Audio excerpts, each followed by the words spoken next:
Why is that doing that? Why is that? Way around.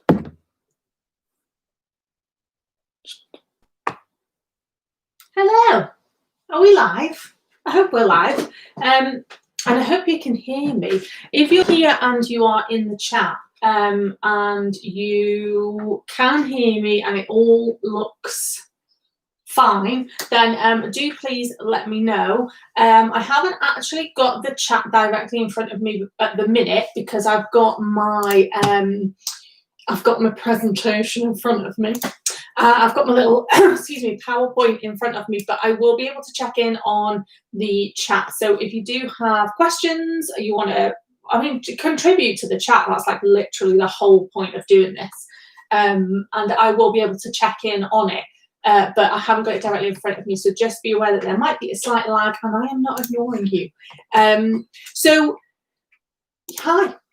So this live stream is basically about the different revenue streams for makeup artists. So it's different ways that you can kind of take your makeup skills and adapt them, and the different ways that you can use them to form streams, multiple streams of revenue. And also I want to talk a little bit about how you can combine them as well. So it's not just about having one singular revenue stream, it's about how you can take multiple different streams of revenue, put them together so that you have much more of a safety net is what I'm going to say.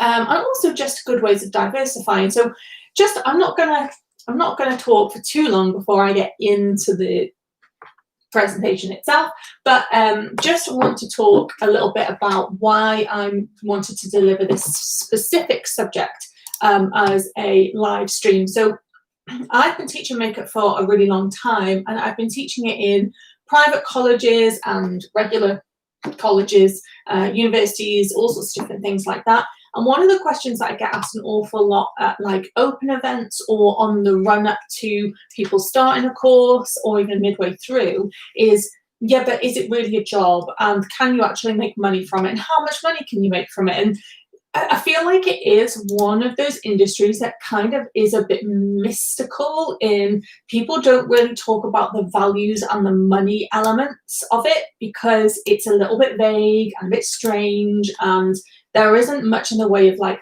published like financial information. And because obviously the jobs don't really get advertised as such in the way that, like, you know, I don't know, like getting a job in an office might, there isn't really values on like revenue. So there isn't really like, oh, this is how much you will make per hour, or this is how much you'll make annually, because obviously it's a creative industry, so it's really flexible and it's subject to change as well.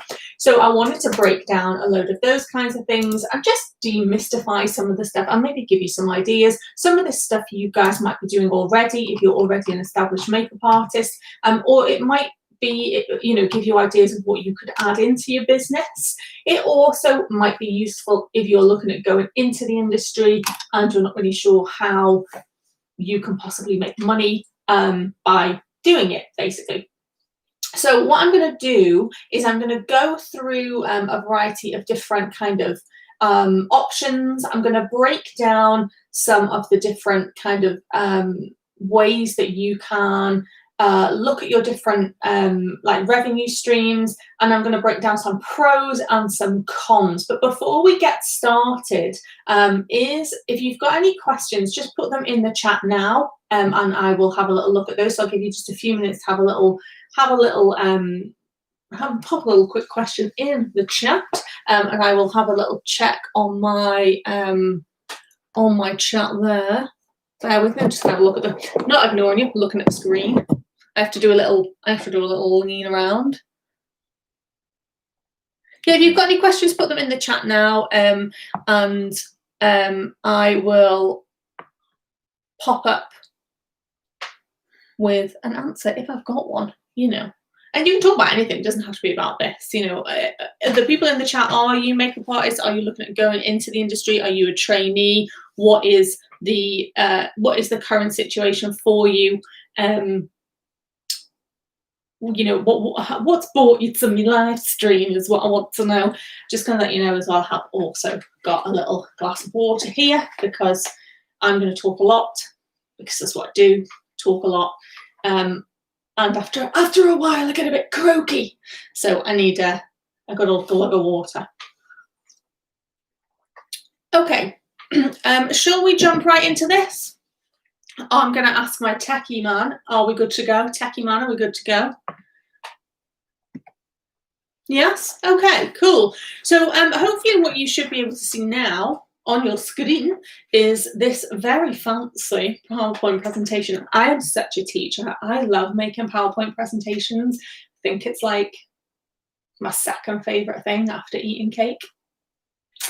And this is very much a PowerPoint presentation. Now, I'm going to try and not rattle through this too quickly, but also I'm going to try not to talk too much. I haven't put a ton of information on these slides because I am going to talk around the information quite a lot. So if you're a note taker, this would definitely be, I'd definitely say take some notes, because it's not all going to be here or written on the slides. So 7 revenue streams. I've actually gone for more than 7. So I've actually added some extra ones in, but we'll get to those a little bit later on. So if you're not really understanding, or you're not really sure about what we mean by having multiple revenue streams, multiple revenue streams is something that is really encouraged if you are working in the creative industry, if you are self-employed, and more people now, even those that are employed in like full-time jobs and stuff like that, are tending to have maybe a second or even a third stream of revenue. And this is just like having a safety net. So it's that old thing that, you know, your mum or your nan or your dad or whatever would say to you about not putting all your eggs in one basket. It's about having another source of income should something happen to the first one, or it's also about taking a stream of income and diversifying it in a way that you can make more money from the same skill set. So we sometimes refer to it when we're talking in colleges or in schools about transferable skills, and it's kind of like that. So you're going to hear me say multiple streams of revenue, blah, blah, blah, all the time, and that's what I mean. Right, we're going to jump straight into this. So the very first one that a makeup artist might work in is freelance work. So I've lumped this together, even though it actually is an umbrella for a whole load of different kind of industry events and types of work. And the reason I've lumped it together, and you'll notice I'm going to do this a lot throughout, is because technically although they're very, very different, the kind of way that they work and the way that you will work are all quite similar. So freelance work would include things like photo shoots. It would include working in television and film. It might include working in commercials, e-commerce, which if you don't know what that is, that's doing makeup on shoots for the likes of, you know, Boohoo, or any kind of online only kind of shopping experience. You might work in online or social media content exclusively, so that is where you work on shoots and production that is specifically for online content. And you might be a freelance worker at events, so that might be things like you know, fashion shows and runway shows and stuff like that. Now, freelance work has a really varied pay scale, and it's quite complex to break down, and I'm going to say that loads because that's kind of the case with all of these different things, to be honest. But to give you a rough idea, as a freelancer, you're going to be looking at charging per day for anywhere between sort of 150 to 350 pounds per day. Now that is if we're taking into account your sort of 8 to 10 hour day. Okay, so just keep in mind that that's your sort of standard day, but it is varying quite considerably. Now, at the bottom end of £150 here, the reason I've put that at the bottom end is because anything that's below that, really, from a professional standpoint in this industry, is becoming more like work experience or expenses. Really, 150 is very much on the low end. And with this kind of work, you're setting the rate really. So you will negotiate the rate with the person that you work with, and they will either agree, or you might negotiate to reach a certain rate. The £350, just to let you know where I've got that from, looking at different union rate cards. So they are the people who are sort of saying, this is what you should be charging. This is their kind of sort of average for people who are not new entrants into the industry, but are also not experts, so not designers. This is the kind of standard sort of middle of the road. So this just gives you an idea of what you can earn really. And we're going to go through some pros and cons, because obviously everybody's lifestyle is different and your access to work is different. You've all got different personal circumstances, so it's really important to keep that in mind. Okay, so let's look at some pros and cons, and I can talk about some of these in quite a lot of detail because they're types of work that I actually do or have done. I've done most of them. There's very few that I haven't, to be honest with you. But let's just talk a little bit about pros and cons. So the pros of this kind of freelance work is, are we just adjusting some sound? Yeah, we're just adjusting. So if you can't hear me, just bear with it, it'll get a little bit better. And if you can hear clicking in the background, it's me techie fella, just sorting stuff. So pros, you rarely work weekends in this kind of work. So this kind of work is a little bit more like your sort of standard midweek work. Now, some things do shoot at weekends, pickup shots and long in-depth shoots, but generally this kind of work takes place during the week. It can be very lucrative, so you can make a lot of money doing this, in the sense that, as you saw, that day rate can be quite high in comparison to any other sort of standard job that you do. There's lots of opportunities to travel in this work, so obviously at the moment that is a little bit limited, but when you get really good with this kind of thing, you might shoot abroad, you might do shoots in beautiful parts of the world on locations, which is a fantastic opportunity. There is an element of flexibility with this work as well, in the sense that you can kind of pick and choose when you work. So you are not committed to a 9 to 5. Obviously, it's only as flexible as your options are, but still that is a pro. You might get to work with really exciting clients. You might get to work with brands that you really love and admire. Maybe you'll get to work with big beauty brands, or you might get to work on TV shows or movies that you really love. Some of the work could be quite high profile, so that will raise your profile and ultimately raise your day rate. So if you are working on something that is going to get a lot of coverage, maybe it's going to be in a big magazine, maybe it's going to be a big Netflix show, obviously that then raises your profile so you can charge more. So that scale might actually work more quickly. You might move through the scale more quickly based upon what you work on. And the other pro of this kind of work is that once you are really well established, you will rarely have to advertise your work or search for clients. It's kind of a snowballing effect. Again, you raise your profile, people know who you are, you meet people, you go from job to job to job, and that's kind of how it works. Now, a couple of cons here. I just want to point out as well, when I'm talking about pros and cons, some of the things I've put in the pro for you might be cons. This is the thing, it depends on your personal situation. So these things can really swap and change and are really interchangeable, but useful to know all the same. You often get very short notice on these jobs, and this is something that I would say to students quite frequently, is that if you have commitments at home, i.e. small children, care duties, maybe you live in a remote area, lots of these kinds of freelance jobs come in at very short notice. So what that means is that you need to have a plan, so that if somebody says, listen, when we say short notice, I'm talking about a day, maybe if you're fortunate, a couple of days notice.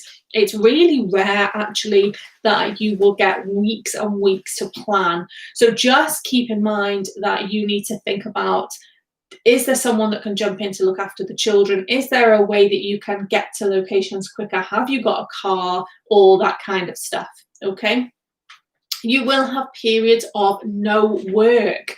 So, it's not, unless you're very, very well established, it's not guaranteed that you will work all of the time. You could have 2 weeks where you don't work, and then you might work for 6 weeks without a break. And that's really important to keep in mind. You are responsible for your own finances in this industry. So that means, you are self-employed. You've got to work out all your expenses, make sure that you're doing your invoices. It's a whole other job on its own, okay? I'm going to refer to that a lot. That's going to come up a lot, just so you know. Okay, I'll try and not go over it again and again. But the hours of work vary dramatically in freelance work. Remember, that's what we're talking about at the moment. So when I say dramatically, what I mean is one day on a shoot, you might start at 6 in the morning. And when I say start, I mean have a call time of being on set at 6 a.m. And you might work through till, I don't know, 5, with obviously a break in the middle. And on the next day, you might start work at 5 in the evening and work right through till 6 in the morning if it's a night shoot. So that's something to keep in mind. If you struggle with being able to adapt to different work hours for lots of different reasons, you need to think about that a lot. It can take many years to build up clients. You are not going to step onto, unless you've got good connections, obviously, you are not going to step onto the next big Netflix show tomorrow just because you decided to do freelance work. You are going to have to work your way up. You might have to do a fair amount of work at low, paid, or even for free. I'm not going to get into the morality of that. This is not a morality ethics presentation for makeup. We're talking about revenue streams. So you will make of that what you will, but you might have to do quite a bit of low paid or no paid work initially to get those clients, and so that people can see what you can do. And jobs are rarely advertised. You have to seek the work yourself. It is quite rare that you will be able to go onto Indeed or any of their Monster or whatever and find people going, oh, we're looking for a makeup artist for our runway show for Dior. It just doesn't happen. You have to be very proactive in looking for work. So that's freelance work. The other thing that you could do is you could rent a chair in a salon or do salon work. Now, I've put this down as rent a chair because if you are employed in a salon, that's great, but that is, again, its own sort of kind of stream of revenue. Normally how this works, and particularly for those that are new to industry, this normally works in a way that you will pay a percentage of everything that you make to the person who's you're renting the chair from, so the salon owner, or you might pay a weekly fee, and then it's on you to earn enough money to cover the fee and obviously make a profit as well. So it's really hard, again, to quantify values on this. So again, I looked at some of the sort of averages. I did a little bit of research. It very much depends where you live. It depends on the kind of makeup you do. And it depends on the reputation that you have. Are you well known for doing something very technical and specific? You might be able to charge more. Are you considered a specialist in that field, is what I'm saying. So anywhere from £15 per face to £45 a face. But actually, I know some people who work down south who charge for specialist services that charge a lot more than this top end. Okay, anything below £15 is, again, looking more at being like studenty, work experience-y type things. I think really anything below 15 is not really considered a professional rate of any kind. You've got to keep in mind that it costs you money every time you do someone's face of makeup.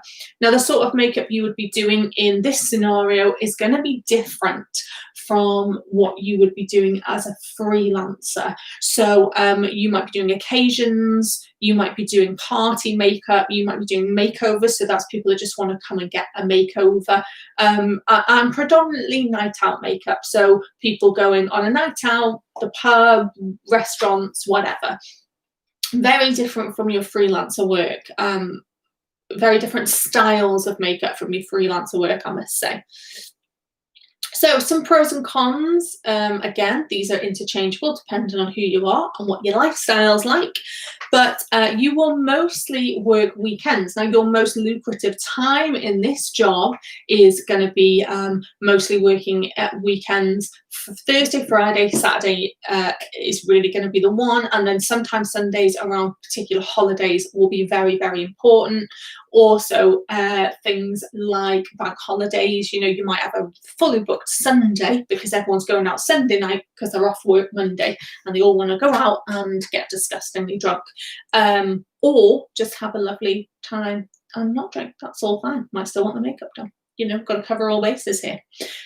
This can be very lucrative in the sense that if you do the sums on this and you work out how many people you can get through the door and in the chair in a day, over the course of a weekend, if you are an efficient makeup artist, you work quickly and effectively, you can get quite a few people through that chair, and quite a lot of makeup artists that specialize in this area might only work Friday, Saturday, Sunday, Thursday, Friday, Saturday, and that's all that they need to do for the week. So that's great. You know, again, flexible. You pick your hours. You decide how you work. One of the big advantages of this is that you are based in one location. You are not humping your kit around. You are not like with the freelancer where you know, getting it in and out of the car, trying to figure out where you're supposed to be. You can set up a lovely single location in a salon. Kit's always there. And it's a little bit easier and probably a little bit less stressful. If you get loyal clients, you can build up a real loyal clientele that will come back to you again and again, which is lovely. And you then form really nice relationships with those clients. You benefit from the existing client base. So if you rent a chair in a very popular, well-established hair salon, beauty salon, you know, you can benefit from the clients and the people that are already in that salon. So you don't have to necessarily search for new clients. They will see you working in that salon and then hopefully take you up on those services. There's opportunities for cross-selling. So that means you could retail products that you have, and you could also cross-sell services. So we'll talk about this a little bit later on, but it is possible that if you're doing other beauty services, you could cross-sell those as well. So if someone's going on a night out, maybe you do a set of gel nails for them. You could also sell them a set of eyelashes that they're then going to have as part of their makeup look. So there's lots of little tricky opportunities in there to do extra things. And it's free to advertise. So for this kind of work, you know, if you've got a Facebook, if you've got an Instagram, you're away. You can advertise for free. It's not like the old days where you had to take out an ad in Yellow Pages and, you know, try and stand out amongst all the other salons, all the other services. You can advertise very freely and very quickly, and very easily online. A couple of the cons. It can be quiet midweek. It can be very competitive. There's a lot of people doing this. You know, you might have to work quite hard to stand out and find a style that's very specific to you. You need a lot of kit. I know from doing this myself, you go through a lot of kit. You go through a lot of disposable kit. So mascara on, sponges, wipes, you go through a ton of that stuff. Just like with freelance work, you are responsible for your own finances. Even if you rent a chair, you are not employed necessarily by that person. So you have got to keep your expenses, log everybody who's paying you, make sure it all works out and be on top of that. It can be very repetitive. So the best way to explain this is once a really specific style of makeup kind of comes into fashion. So once Kim Kardashian wears, I don't know, like a glittery blue eyeliner or whatever, or Kylie Jenner puts like a yellow blob in the corner of her eye, you might find you're doing that on everybody for about 6 weeks. So it can be quite repetitive. I mean, you'll get really good at it, but you might get bored, and that's just something to think about. And you have to stay up to date with the latest trends. You have to keep training, practicing, because people will push you, clients will push you for whatever is new, whatever's fresh on the block. You can't develop one look, and then go, right, this is what I do. You will become out of date very quickly. You'll be surprised how quickly that happens, especially with Instagram and all this kind of thing. We're going to move on to weddings. If anyone's got any questions, please drop them in the chat. At this point, I'm going to take a quick break for a sip of water. And it is just water. It's Sunday, do you know what I mean? We were doing this on a Friday night. It might be a different beverage, but it's not. It's Sunday morning. I did have a brew, but I've drank now. Any questions from anybody in the chat? I'm sorry, I'm going to lean. You're going to get like a big ear blob. Just throw them in the chat if you do have them, and I will. We can always jump in midway through. So weddings. Now I've got weddings down as mobile here because you might actually obviously do this from your renter chair. But mobile weddings tend to be a little revenue stream on their own, and that's just worth keeping in mind. So weddings as a mobile makeup artist might include doing makeup on brides, mother of the bride, bridesmaids, grooms, wedding guests, and you might work alone, or you might work with a team of hairstylists as well, or a team of other makeup artists.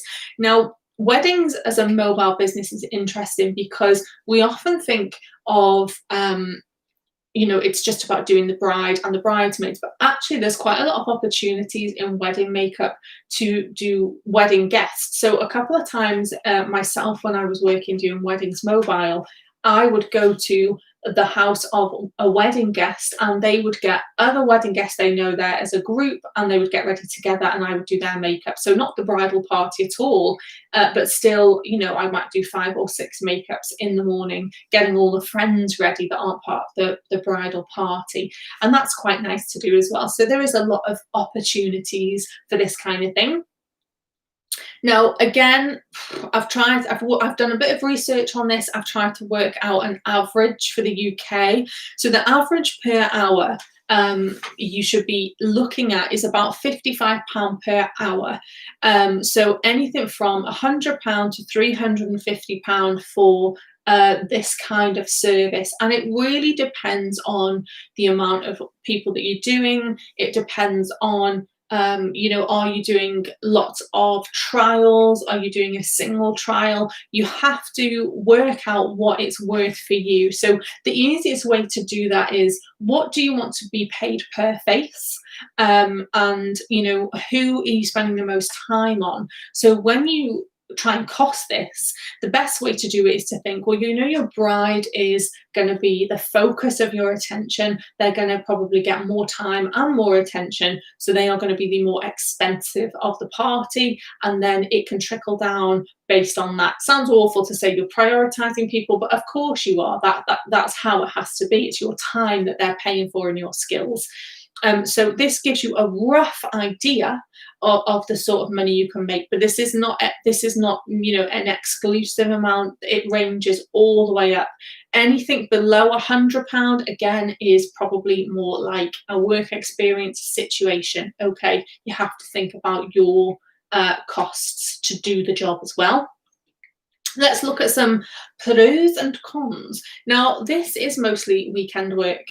People do get married all week, and I have done plenty of midweek weddings, but mostly it is going to be weekend work. And that is because people want to know that their guests can attend their wedding. And obviously, in the week, that's more complicated for them. So people tend to prioritize weekends. It can be very lucrative. As you've seen, there is quite a large scale, and the more specialist you get at this, the more you can charge. Often you're home by lunch. Most people in the UK specifically will get married 11, 12, 1, 2 o'clock, which means that you are out of there with a good maybe half an hour before they actually go down the aisle. So you could start at 7 in the morning, be home by lunch. So you will have earned a full day's pay in half a day, essentially. So the afternoons are normally your own. You will get to go to some unbelievably beautiful locations. Wedding venues are stunning.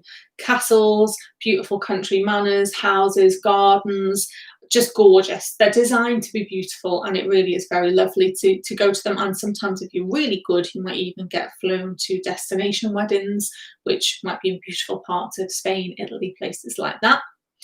It's very rewarding. It's a lovely job. It's lovely to be part of that situation and to watch everyone get ready. And you know, it's a very fulfilling thing to do as a makeup artist. Just like with your salon work, there's opportunities to cross-sell. Maybe you have other services that you do, nails, facials, stuff like that. And again, you can advertise very easily for free. So you can use your social media to advertise, post beautiful pictures of bridal makeups you've done, and you will be able to get bookings through your social media. A couple of cons. There's always cons, isn't there? There's always a trade-off we have to do. It can be very seasonal, less so now, I think, than it used to be. I mean, I think there used to literally be a wedding season, but people do get married all year, but it can be quite seasonal, particularly if people want to get married outdoors. You know, summer tends to, I would say from my own experience, actually, I would say from my own experience that it's more likely that people get married, say, sort of Easter time-ish, when spring hits, and then it kind of gears up a bit more from there. You have to be very organised and very fast. Speed is really important. If you're going to make money, you need to be able to take on groups of people. The locations can be quite remote. Now, this is something you have to think about. Now, I know this from my own experience, getting stuck in my car in the mud in some very remote locations. You have to be willing and able to get to remote locations. If you rely on buses and trains, this could be really problematic. Okay, I actually don't know how you would do this without access to a car, or someone that can help you to get places. This is where you could maybe link up with other hairstylists or other team members if you don't have a car, don't have access to one. Here's the big kicker. You've got to be calm under pressure. If you're a flapper, if you're someone that gets stressed, freaked out, loses the plot when other people start losing the plot, you're going to have to practice that. Because let me tell you, everything that can go wrong at a wedding morning will go wrong. One bridesmaid will bust out of her dress. You know, someone will fall out with someone else. A child will vomit. Yeah, I'm telling you now, if it can go wrong at the morning of a wedding, it will go wrong. So you have to be calm under pressure. And you also sometimes have to be a bit forthright in the reason that you're there. So, you know, there's been a couple of times in my own jobs where I've actually sort of had to go, everyone stop.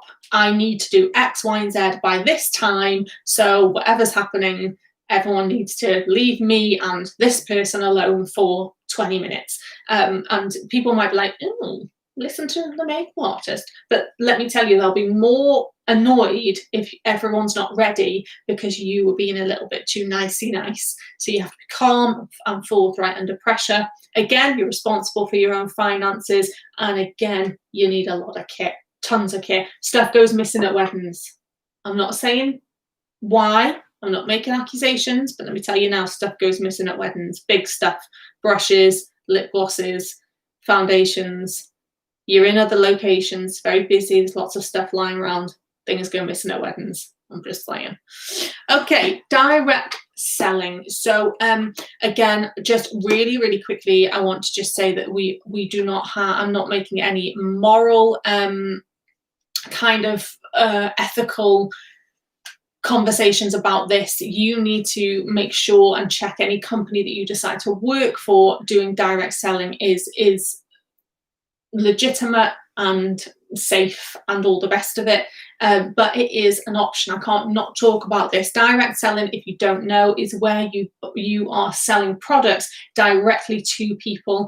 Think Body Shop, think Avon, think Lime Life. This is what I'm talking about. Okay, so this is the selling in a non-retail environment. So selling from home, selling online. This is commission-based normally. So there are other incentives. I think you can get like gifts and free products and stuff like that. But generally, you're looking at commission sales, and the averages range from 5% to 35%. Now, that 35% commission is actually quite good. That's quite high in terms of commission sales. But again, like everything, there are pros and cons. So the great thing about direct selling is that you can work from home. You get to pick your own hours. And there is an unlimited earning potential. So it's a little bit different from, when you work in freelance work, or when you work, in a regular office job, where there are tiers of profit. That's unlimited. It's you can earn as much as you are willing to put in, essentially. This is a great way of building your kit if you're starting out and you need products. Obviously, some of the incentives might be that you actually get some product, so that's a great way of building your kit. Generally, it's free to advertise for this kind of work. Again, social media is a perfect way to do it. And in fact, I think most of the companies now have really kind of optimized their platforms for this. And it's great to add on to other services. This is something that you can add on to all other things that you're doing in makeup. It's very flexible in that way. Now, the cons, this isn't a guaranteed income. So this isn't like your salon work, which I suppose not really guaranteed income either, but at least you know, if you've booked someone in, exactly how much you're going to make from that individual service. You don't have that with direct selling, okay? It's not guaranteed. It's very much, it was going to fluctuate massively. You've got to be a confident salesperson. Are you a confident salesperson? Personally, I'm not a salesperson. That's why I don't do it. But some people are brilliant at this. So if you're a confident salesperson and you're confident to sell, then this might be perfect for you. I'd be interested to know if anyone in the chat does this, actually does this already. There could be some startup costs. So they're going to range from anything from 20 quid to buy a starter kit all the way up to maybe 200, 300 pound. And there might be also some like kind of running costs. So you might have a monthly charge to host a site of your own. So you have to read the small print very carefully on these things to find out how this works. It's not without its need for work. It is going to be time consuming. You have to put the hours in. It's like any sales job, anything like that. You don't get to just go, hi guys, here's a face cream, please buy it. You have to incentivize people to buy the products so that you get the commission. And you have to be consistent as well. You can't start this at 1 week and then think people will just continue to buy from you. You have to be active at this. So if you're not someone who's good with consistency, it might not be the one for you.